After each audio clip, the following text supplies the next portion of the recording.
To a follow-up now, back in East Texas, a couple is waking up back inside their home after it was destroyed in a tornado. It was a year ago this month when tornadoes ripped through Red River County, damaging dozens of homes. Here's GMET's Bob Hallmark with more. These pictures from last November show the heavy damage done to the home of Reagan and Rue Annabelle, which they had lived in for 20 years, crushed under the weight of a tornado. It was kind of just scary. I mean, it's like you go in 20 minutes and you come back and there's nothing. The lights was gone, the electricity was gone, the poles were gone, the house was gone. It was just totally dark.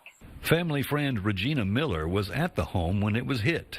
When I come through the front door, the back two doors blowed. The glass and everything blowed out of them. Knelt down and held onto the wall until the wall actually lifted. She got out uninjured. Meanwhile, the Bells have lived resourcefully on one of their children's properties while waiting to get the home rebuilt. And people came to the rescue. The whole community, there was hundreds of people here helping for cleanup the next day, and we were here endless hours into the wee morning hours, getting everything ready, staging it, finished the lighting. Their children, community members, and people from across several counties pitched in to put tireless hours in trying to rebuild the home. It was emotional. Hundreds of people came from all over, Lamar County, Red River, all our friends. On Friday, they received a police and fire department escort in a kind of reveal as the home was complete for them to return.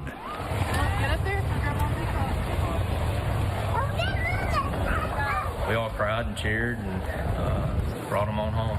Always say is a big thank you. We're indebted and grateful, and we love every one of them. For Good Morning East Texas, I'm Bob Hallmark. Well, the Bells were able to save numerous heirlooms passed on to them by their parents and grandparents. Those pieces of family history now decorate their new home.